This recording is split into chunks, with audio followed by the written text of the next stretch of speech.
Good afternoon, good morning, everyone. Thanks for joining today's session with the Conservation Fund for Stewarding Our Future, the Promise of Working Lands.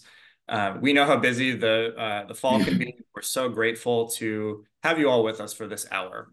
My name is Lucas Bladen, and I am a member of the fund's development team, where I help spread the awareness of the importance of conservation. I keep our supporters updated on important milestones, and I get to host fun, informative gatherings like this one. And again, our supporters and our partners have been the driving force behind the nearly 9 million acres of land that we've conserved. So I just really like to thank you all for everything you do across the country to keep us moving forward. A few quick housekeeping notes. We will be recording today's session for folks who weren't able to join us. So that's why you may have received a message about the recording when you joined. And before we transition to our wonderful panelist presentations and lots of open dialogue afterwards, I'd really like us to reflect on a common saying here at the fund, which is that land sustains us. It's home to wildlife, and it's the key to clean air and water. It connects us to our past and our heritage. It provides food and natural resources. It supports jobs and advances economic opportunity in both rural and urban communities and everything in between. And the Conservation Fund was founded on the promise of conserving lands so people and nature can thrive together. And nowhere is this more apparent in our portfolio than our commitment to protecting working lands. So that's namely forests, farms, and ranches, so they can continue providing both economic and environmental benefits. And we thought this would be a good time to take stock of these particular initiatives because it's been a truly banner year for working lands at the Conservation Fund. Through our Working Forest program, we've reached 1 million acres of forest land protected. And that means 2,400 miles of rivers, streams protected for clean water, 266 million metric tons of carbon dioxide equivalent, which is a mouthful, stored for clean air, 7,300 sustainable rural jobs, and an annual economic output of over $875 million, all while ensuring that ecosystems and wildlife habitat are never broken apart or degraded. And through our Farms Fund, we've reached 1,400 acres of farmland protected across 3 metro areas, and it's just an enormous investment in building local, climate-resilient food systems, and a diverse new generation of sustainable farming, all while farmland around the country is rapidly being bought up and developed. And these are all such important milestones, but we've set even bigger goals, and we're up against some really imposing challenges, which we will get into.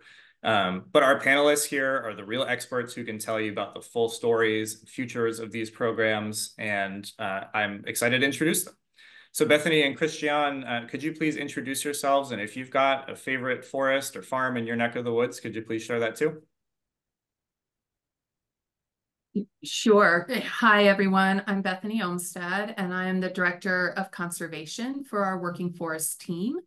I've been with the fund for nearly 14 years now, and a favorite forest, I would have to say the White Mountain National Forest up in New Hampshire, and it harkens back to one of my very favorite family vacations ever that I took as a kid. And it really is just being able to walk in the woods and absorb and take in the beauty and the wildlife.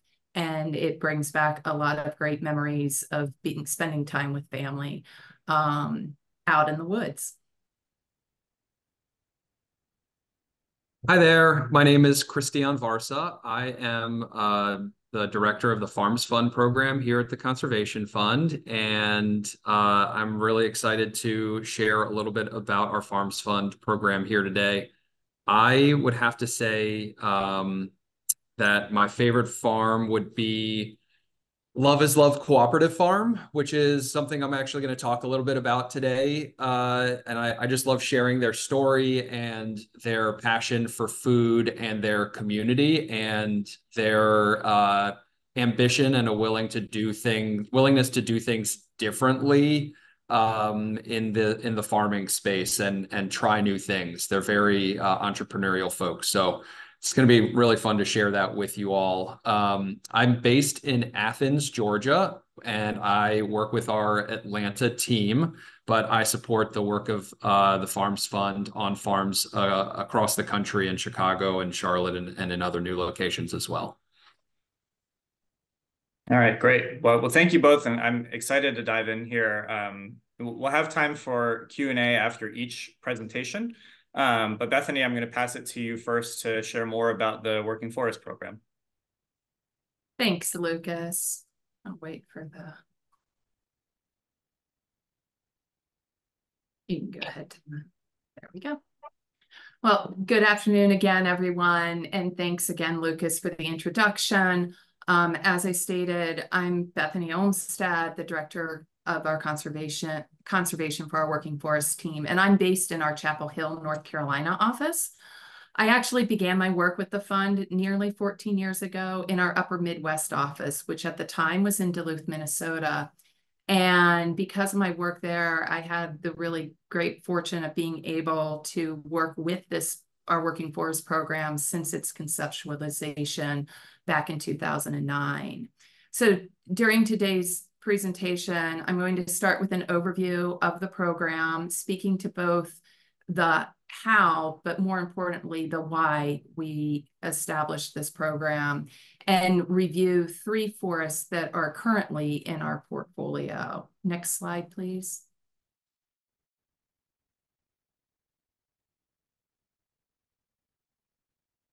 Sorry, it's just lagging a second. It's okay. I'll just wait. There we go. Thanks. Before I dive into our business model and outcomes to date, I want to quickly step back for a moment and consider what the challenge is that the fund is addressing through our Working Forest program. So forestry experts anticipate losing 13 million acres of privately owned forests to development in the coming decades. That's 13 million acres that support wildlife, habitat, clean water, carbon sequestration, recreation, and economic opportunities for local communities. In case anyone's wondering, 13 million acres is nearly equivalent to the size of Massachusetts and Vermont combined. As these forests are sold into smaller and smaller ownership, parcelization and fragmentation increases. And as fragmentation increases, the risk for conversion to non-forest use also increases.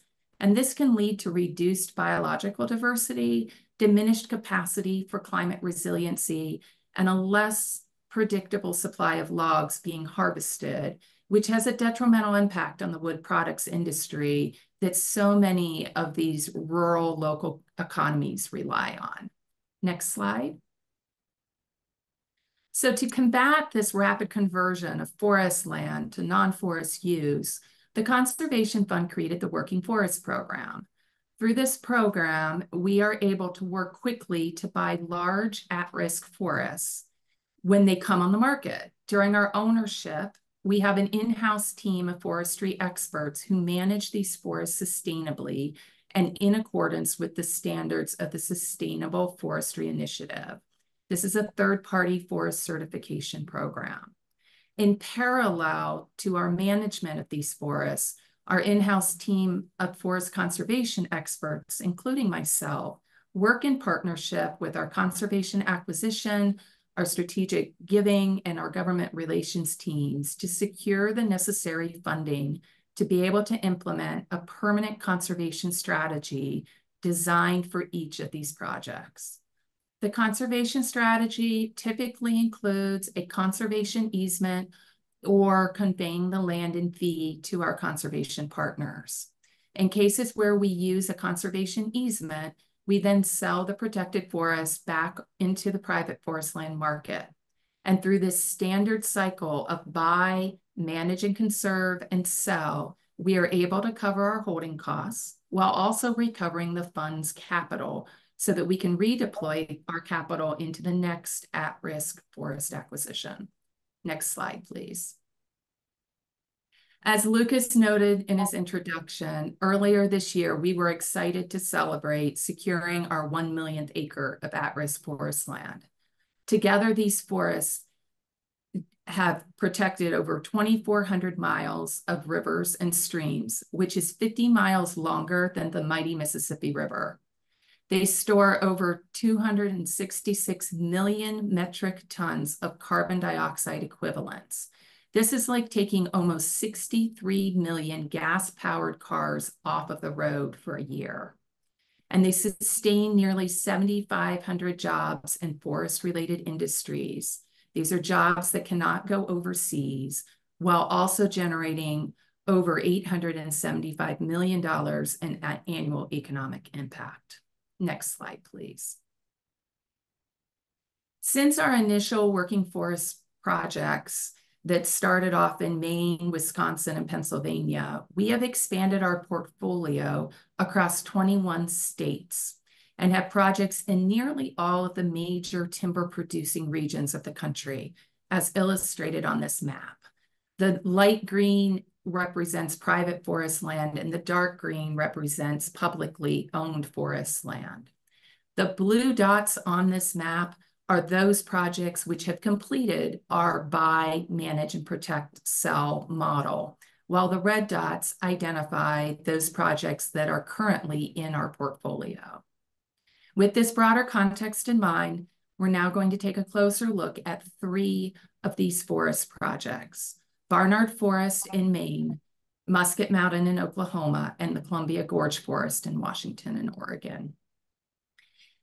Starting in the Northeast with the nearly 29,000-acre Barnard Forest, it's located within Maine's 100-mile wilderness area. This is a region featuring some of the largest undeveloped forests in the U.S., and a region known for its exceptional habitat connectivity and climate change resiliency. Barnard Forest is illustrated on this map in 2 parcels. The northern yellow parcel was acquired by our partner, Appalachian Mountain Club, while we directly acquired the southern red parcel. Our conservation strategy for this forest will be to convey easements across both parcels to the state of Maine, held by their Bureau of Parks and Land, with funding from the U.S. Forest Service's Forest Legacy Program and private philanthropic donors. Once the easements are conveyed on the fund's southern parcel, we will then sell that eased forest to the Appalachian Mountain Club to incorporate into their 100-mile wilderness portfolio, which is shown on this map in the light green color. Next slide, please. As the map on the previous slide demonstrated, the conservation of Barnard Forest serves as the gateway to a 65-mile conservation corridor and connects with over 250,000 acres of conserved working forests. This is about the same size and area as the city of San Antonio, Texas. These lands will guarantee permanent public access and expand the existing 130-mile multi-use trail network in support of Maine's $3 billion outdoor recreation economy. Additionally, the protection of Barnard Forests will protect 51 miles of streams and ensure critical habitat is protected for a variety of species, including the federally threatened Canada lynx, federally endangered Atlantic salmon, and key game species like the moose and deer. Next slide, please. Sorry, I just really want to drive home for folks who maybe follow our blog or have just been keeping up with us over the last couple of years. This is a really, this region of Maine, the 100-mile wilderness, especially because of the partnership with the Appalachian Mountain Club, has been such a really productive conservation region. And, you know, it's projects like Barnard that have really cemented it as an important wildlife and climate corridor, which is really exceptional for anywhere to have a corridor like that of this size, but especially in New England. So pass it back to you, Bethany. But thanks, Lucas. And that's absolutely correct. So moving more west to the central part of the U.S. into the heart of the Ouachita Mountains in southeastern Oklahoma, the 11,000 Musket Mountain Forest represents the opportunity of a lifetime for Oklahoma's forestry services to establish its first state forest. Depicted in red on the map, our conservation strategy for Musket Mountain Forest is relatively simple. We'll manage it for its loblolly pine stand sustainably during our ownership while we continue our work with the state to secure the funding necessary through the U.S. Forest Service's Forest Legacy Program, the Oklahoma state budget, and philanthropic contributions to enable the state to acquire the land in fee and finally be able to establish their very first state forest. They missed their opportunity back in the 30s and 40s when they turned down the gift of land from a landowner, which eventually became part of the Ouachita National Forest, which is on the eastern side of this region and this map. Next slide, please. Under the state's long-term stewardship of this forest, Musket Mountain Forest will continue to support Oklahoma's $5 billion forest economy, as well as its $4.3 billion outdoor recreation economy.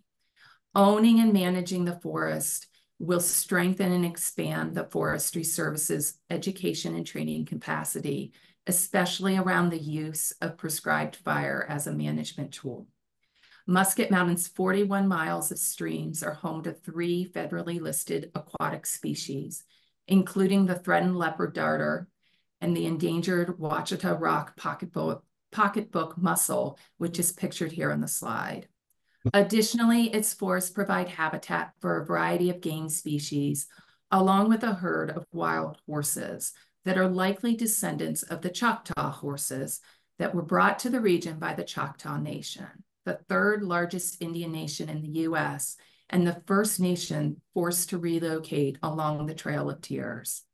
As this property is situated within the boundaries of the Choctaw Nation, before we proceeded with the state's application for federal funding, we conducted outreach to the Choctaw to confirm their support of the state's efforts to acquire Musket Mountain Forest as a state forest.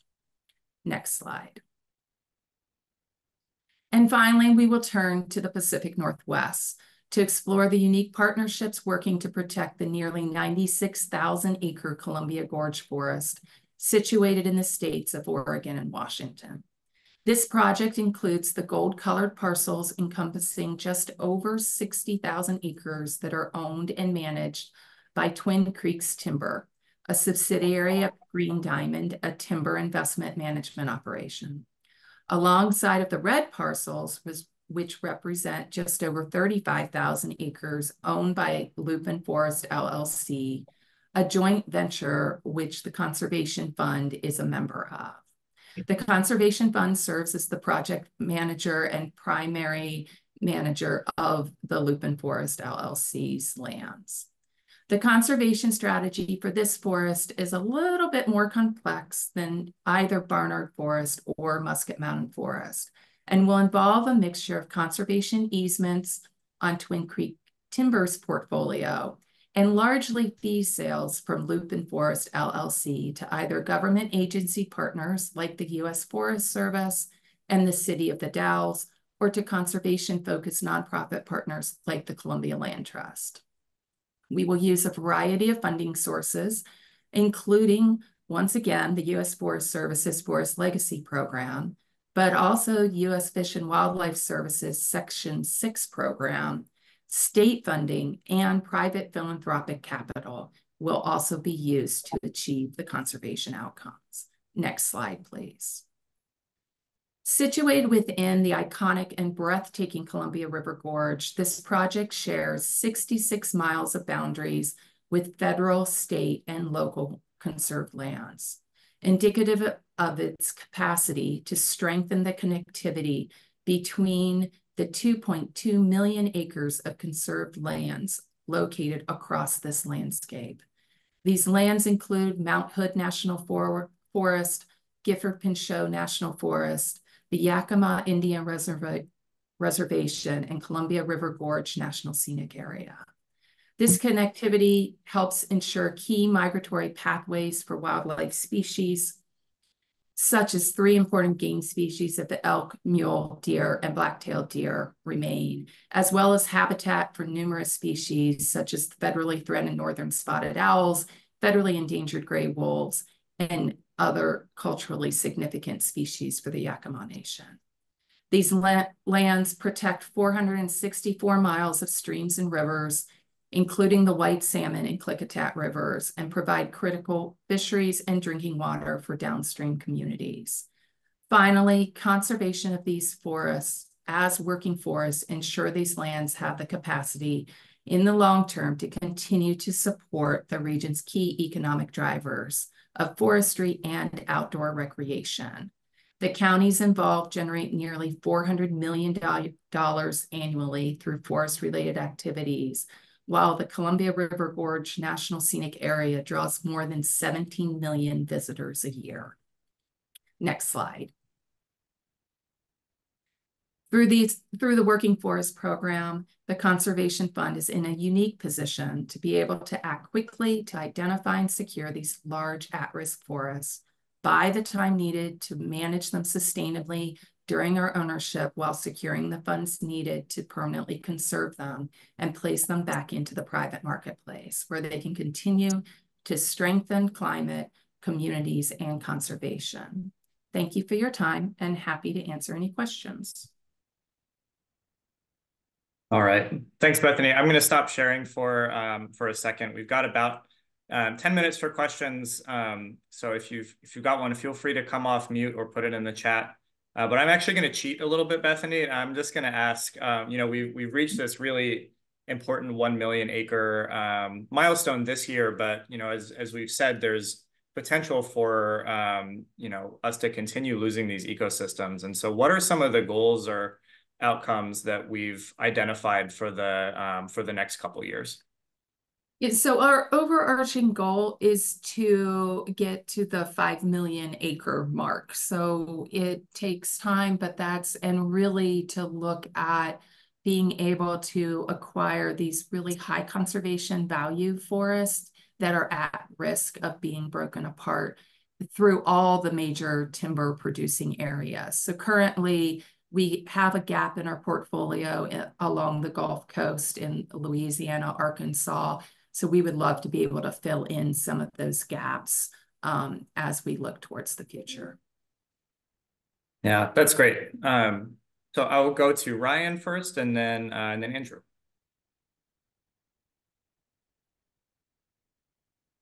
Hi, Ryan Such here calling from South Central Pennsylvania. I was curious, Bethany, if you could talk a little bit about whether you have certain selection criteria in like size, economic impact, conservation, like ecological value. I imagine it's kind of diverse and complex, but if you could just talk a bit about how you make a decision to go into a place and apply this program. Sure, that's a great question, Ryan. Thank you for it. So typically through the Working Forest Program, we generally look at 10,000 acre properties and above. Now, the Conservation Fund writ large through our conservation acquisition team still does forest land conservation projects on smaller footprints than that, but generally speaking, we look at 10,000 acres and above, or in some cases, a smaller footprint if it's adjacent to already conserved land so that we're building on that landscape connectivity through the forest conservation practice.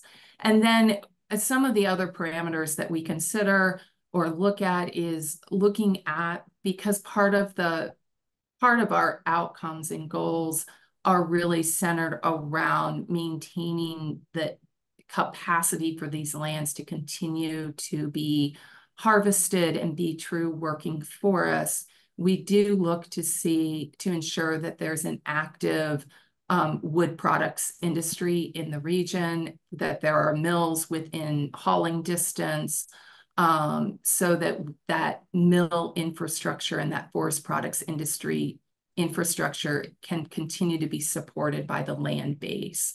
And then we do take into consideration kind of how how we can fund the conservation outcomes. So do we have local conservation partners on the ground who are willing to hold those conservation easements? Are they state priorities or federal agency priorities? And then what kind of habitat, wildlife species, or water quality protection do these forests also provide that can all come together to create a story to enable us to secure the funding needed to be able to secure the permanent conservation? Very, very good. Thanks. That was a great answer. Yeah, it's a good question. I'll pass to Andrew next. Hey, Bethany. I had a question about the forest legacy funding. It's been several years since I've tried to go after that funding here in North Carolina, but at that point it was extremely competitive here in North Carolina. So I'm just curious. You mentioned that pretty prominently. Has that is that program better funded now, or is it kind of on a regional basis? Excellent question. And the Forest Legacy Program is one of our key funding mechanisms that we tap into. We typically, through the Forest Legacy Program, is funded through the Land and Water Conservation Fund at the federal level, which is funded through offshore oil and gas royalties. So it is not taxpayer dollars.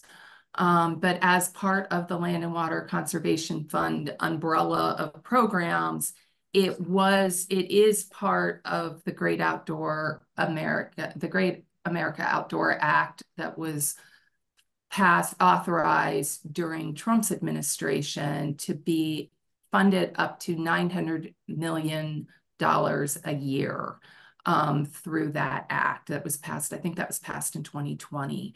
So from that, and Forest Legacy is just a component of that overarching program, but that has really solidified the funding levels for the Forest Legacy Program. So it's probably about $90 million a year that comes into play. And then through the Inflation Reduction Act, an additional $700 million was placed into the Forest Legacy Program that the Forest Service is focused on getting out the door in the next 5 years.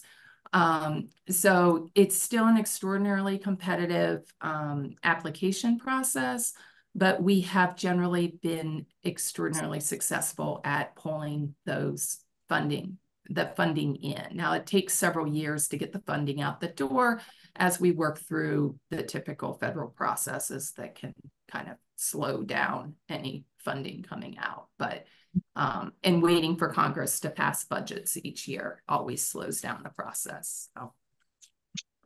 May I ask one more question? Sure. Can we just do a quick one, and then we'll have time for more questions afterwards too. Okay. So your partners, the Appalachian Mountain Club, are they planning to actively manage this timber? Yes. They actively manage. And I think this is the second, possibly the third project that we have partnered with Appalachian Mountain Club there. And they have in-house forestry staff as well, and then that manage in conjunction with local forestry consultants. Okay, thank you. Welcome. All right. These are all really great questions. And I'll say, if you have things you'd like to make sure we get to, feel free to put them in the chat in the next couple of minutes. But Christian, I will hand it to you next to talk more about the Farms Fund, and we will come back to Q&A afterwards. Sounds great. Wait for the slide to pop up.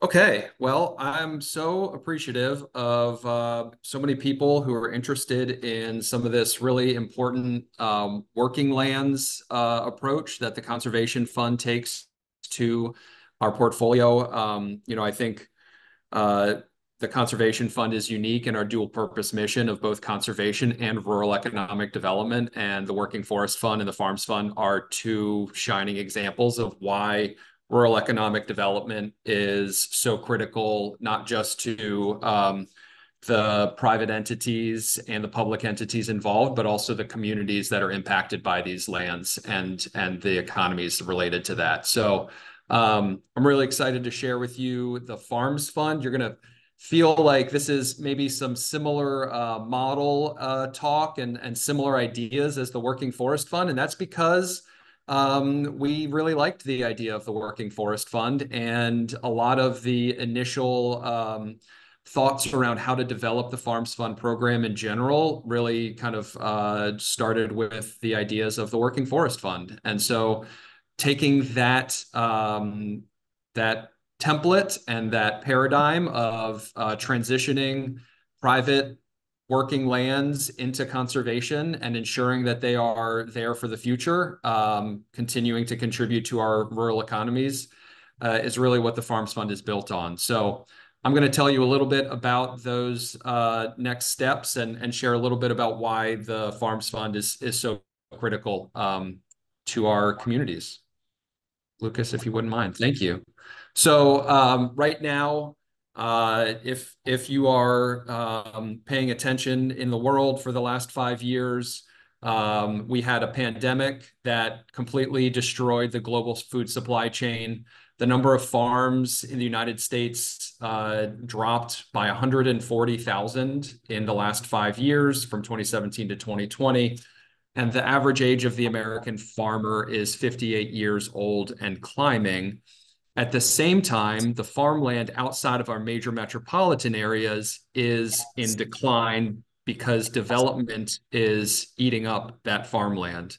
I have a note here on the side that says, just kind of using that same ag census data, in the last 5 years, Charlotte Metro lost over an acre an hour to development of farmland. So we have fewer farms, less farmland, and a aging farmer population.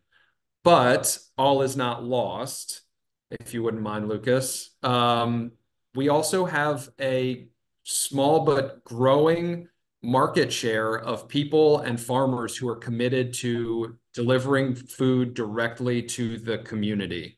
The demand for local food in our communities, in cities, is very high. People want access to fresh, healthy, local food options, both in schools and in our institutions, and directly to their homes and through their restaurants. And so the amount of money that's being spent to direct food sales continues to increase year over year. And at the same time, we have an 11% increase in the last 5 years in the number of new and beginning farmers in this country. Right now, today, there are more than 1 million new and beginning farmers in this country. Most of them don't have a long-term, safe and secure access to farmland of their own that they can own. If we go to the next one. And so that's really where the Farms Fund fits in, is in that critical space where these young, next generation, first generation, often diverse farmers across the country are able to get a patient pathway to affordable farmland ownership through our ability to transition that farm by securing and acquiring the farm for the farmer. And I'll talk about what that looks like in a minute from our model. But really what we're talking about from a systems perspective is that we are addressing whole local food systems outside of our major metros, Atlanta, Chicago, Charlotte, looking at other places as well, providing a patient pathway to affordable farmland ownership that also unlocks the ability to knock down barriers to capital for farmers, increase adoption of sustainable agricultural practices within the farms, permanently protecting those farms that are most at risk of development outside of those metro areas where, as Bethany showed you, land gets subdivided. It looks like a bunch of houses sandwiched in between, unfortunately, deteriorating conservation areas. And then we're building and investing in long-term shifts to the food system, transitioning and supporting local food systems that the distance that the food travels to the market goes down. You know, the average distance that an item goes to your grocery store right now in America is 2,000 miles. That's the average distance that a food item travels. These farms are 60 miles from their markets. And so really bringing that food home, it's fresher, it's healthier, it's more nutrient dense, and it travels a lot shorter distance to the market. Lucas, if you wouldn't mind.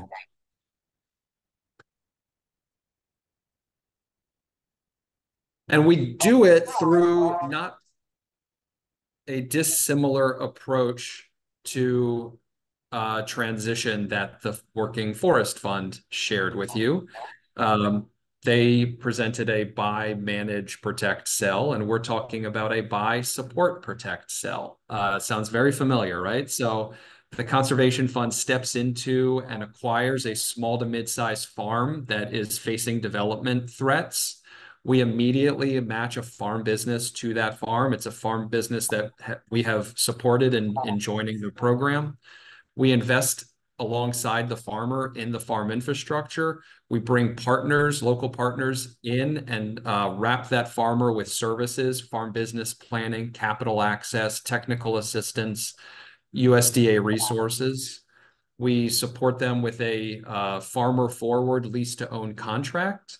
And then after a 3 to 5 year window of the farmer leasing with us, we sell the conservation easement on the farm, protect the farm forever. And that reduces the value of the farm from a development perspective down to the affordable farmland rate that a farmer should be purchasing a farm for. That gives the farmer the ability to have now purchased a farm that they've been operating on for 3 to 5 years, and the farm stays protected forever. Another way to look at that, Lucas, if you don't mind, is in a circle format like this. We have a buy, we support the farmer, we protect the farm, we sell the farm at the affordable rate to the farmer, usually as much as a 50% reduction in the value of the property. And then we are able to go out and buy yet another farm for yet another farmer, because we're going to need a significant shift in the transition of farmland in our local communities for us to have a long-term impact on the local food system, providing fresh, healthy local food to the community, not just from one farm, but from dozens and even hundreds of farms anchored around our metro areas. And I'd just like to, really accentuate here for folks on the model piece of this. If you're coming to this call and you're really well versed in our revolving fund model, you might be used to seeing, buy, protect, sell as sort of the gold standard for our conservation acquisition projects. And it's one of the things, to bring together what Christiane and Bethany are saying here that sets apart these working lands initiatives, whether it's buy, manage, protect, sell, buy, support, protect, sell. It's this kind of conservation expertise, convening power, capital in many cases that is a real, it sets the conservation fund apart really as a real strength in terms of what we can bring to the table in projects like these. So just a quick aside, but I'll keep us moving. Thanks, Lucas. Very helpful. I thought it's really helpful to kind of contextualize what we're talking about. What does it look like when we're working in a metro area? In Atlanta right now, 50,000 acres of farmland are at risk of conversion to development in the next 5 years, mostly to low density residential subdivision development.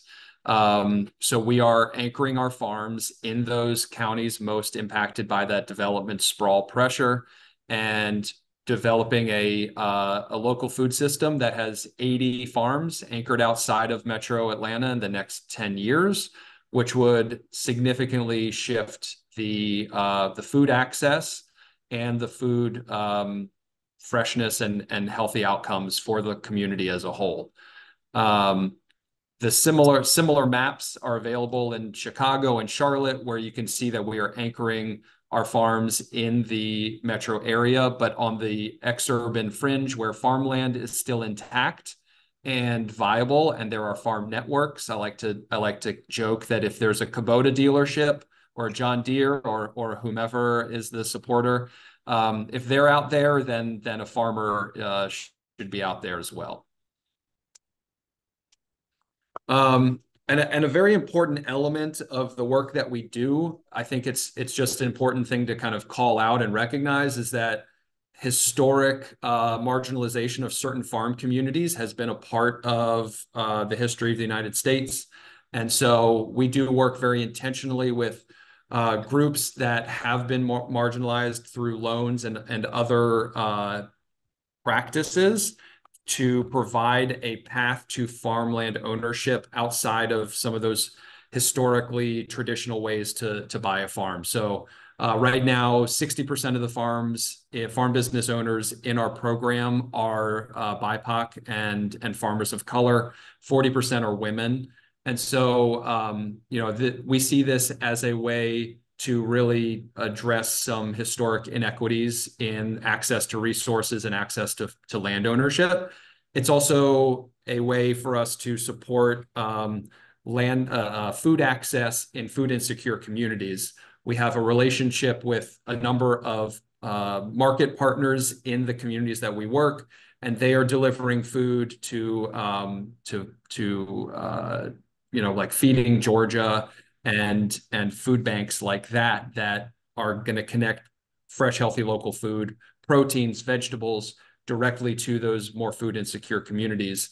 And it really takes kind of a systems approach to overcoming those barriers to price, to land, to bringing a food into a system outside of the traditional global food network. So it's very exciting and really important that this is a big part of the work that we are doing day to day. Lucas, if you don't mind, thank you. So here's just a snapshot of some of the market partners that we're working with. You'll see that it's a mix of both private institutions as well as nonprofits, as well as some really important food distribution entities, and everything from institutional buyers to universities and everything in between. So it takes a revisioning of the verticality of the food system to see how you can move the needle for local farmers to be successful. And that's where we're really spending a lot of our time and support. I think the best way to talk about the farms, though, is to actually look at some farms and farmers. Asa and Eliyahu are a Farm Son team of Local Lands in Atlanta Harvest. Local Lands is the farm production side. We bought them 90 acres. That allowed them to scale up their protein production. A lot of very all humane raised, pasture raised. These are the happiest animals on earth. And they deliver that food directly to the Atlanta Harvest side of the business through Eliyahu. And they have their own storefront that is specifically located in a primarily Black part of the Atlanta suburbs. And they are taking the food directly from the farm. Mostly eggs, livestock, and then some vegetables come off of this farm, and they take it directly to market at Atlanta Harvest. Lucas, if you could flip. This is that farm that I said might be my favorite. If I had to pick one, maybe. They're all my babies, so I don't know if I could pick one farm in particular, but the story here is really beautiful. These are 5 farmers that got together to farm together. So this is a cooperative farm of these 5 individuals. They went from growing on about 1.5 acres in downtown Atlanta to they're now on a 68-acre farm, 45 minutes from downtown. They're growing on about 12 with a goal of growing on about 20. The remainder will be in conservation uses, natural forest and water and things like that. And they have a really incredible commitment to their community. There are 400 members of their CSA, Community Supported Agriculture Program. They have built a 3-bay greenhouse that is now providing the majority of the organic plant starts for the Atlanta region. And they were able to take all of the goodwill of the community that they have and turn it into $800,000 invested in a C Corp that they created with shareholders so that they could scale and capitalize the opportunity that the conservation fund provided them on the land that they knew they would have to build out the wash pack barn, the greenhouses, the infrastructure and equipment that they would need to be successful as farmers. Last year, they grew 150,000 pounds of food for the community. And it will be more this year. So it's an incredible trajectory and one that we hope to replicate over and over again. And we have been successful in doing that. And then there are a number of amazing farm businesses. Najib and his family are now on 70 acres processing halal pasture-raised chickens that are going directly to Emory University. Emory had no way of getting halal pasture-raised chickens, and that was a very important market for them that they needed. And Najib was willing to step into that niche, and they are an incredible conservation-minded family that also does hibiscus production. So again, really, really, really great family stories.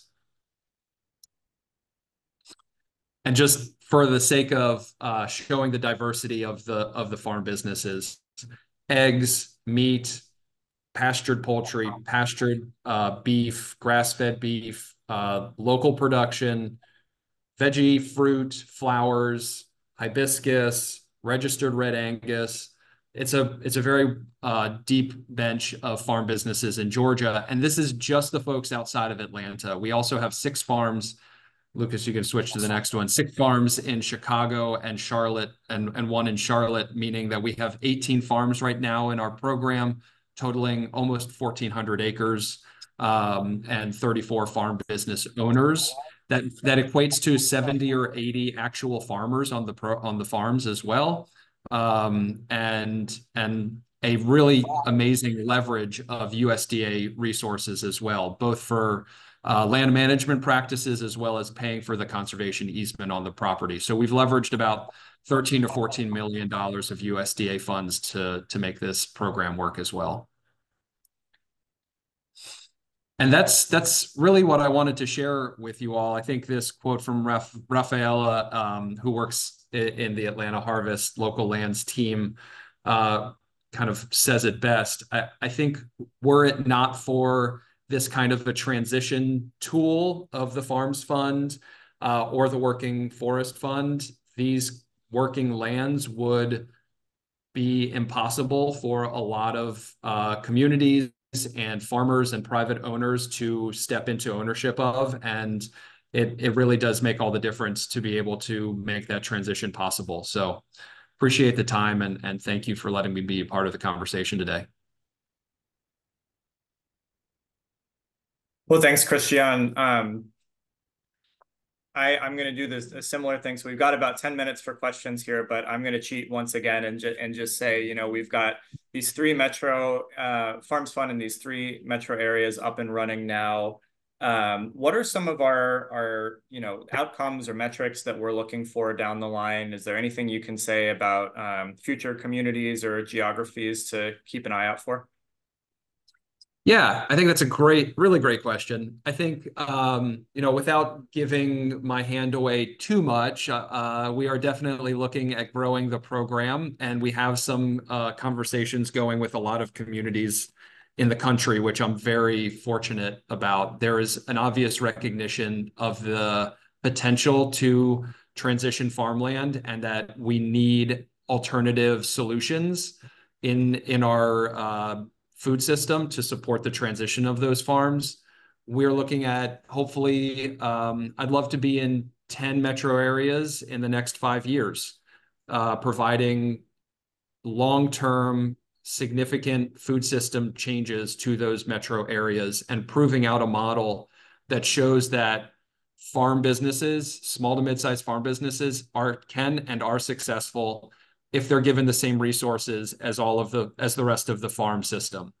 And so I think that's from a vision perspective, that's what we're looking at. And I see thousands of farms transitioning through this program, thousands of farm business owners, and a dramatic change in the way that America sees both small to mid-sized farmers and where they get food, and why getting food locally is so critical for their well-being. Yeah, I mean, it's really, really exciting, but I'll stop talking there and see, folks, if you have questions, feel free to come off mute, or I'll go actually to Prema first with your hand raised. Oh, I did it first. Okay. Thank you for the wonderful presentations. I came across the Conservation Fund on LinkedIn because I'm looking into farming opportunities. And my question is like, how do we start? Because coming as an immigrant, I have no idea except watching my grandparents in India farming. I don't know how everything works in the US. I'm excited, and at the same time, I'm like, okay, where do I start?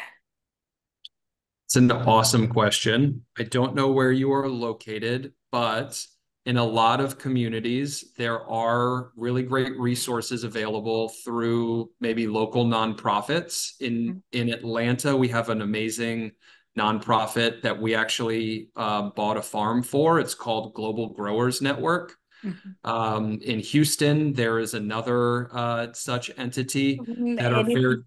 Sorry, anything around Palm Springs, California. I'm in the best tourist spot with desert and a lot of ag land around me. Okay. Well, I would have to go and dig around and try to figure out who your support system is there. But I know there's an entity called California FarmLink that has a ton of resources for farmers. I would also suggest extension, cooperative extension. It depends on the community, or what they call it, but those folks are very knowledgeable, and they put on a lot of educational activities, and I would definitely go to them. And your county, there's another organization called the Soil and Water Conservation District. And that's another, in some parts of the country, that's another really great resource for learning about and figuring out how farming works in the United States. Awesome question. That's very exciting. And if you have additional questions beyond that, offline, I'm happy to help you navigate that. Sure. Thank you. Yeah, thanks so much. Folks have other questions for Christian or Bethany?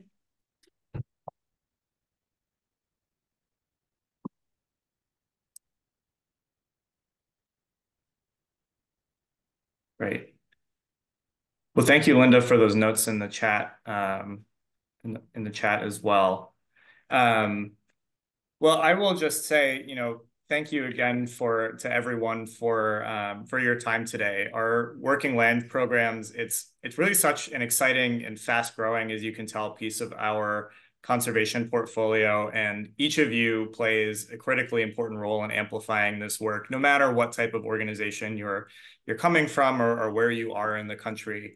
And so if you would like to continue the conversation, to Christian's point, I encourage you to reach out to me directly, or to our panelists, or I'm happy to connect you all as well, to learn more about projects happening near you, ways we can work together, and more. And we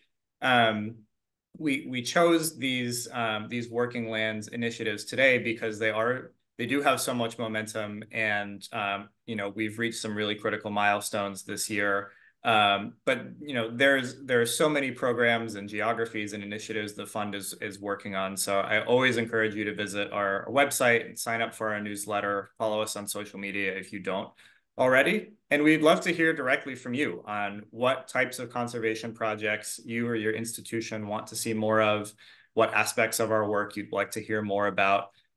We are all ears, and we appreciate your partnership in all of these different efforts.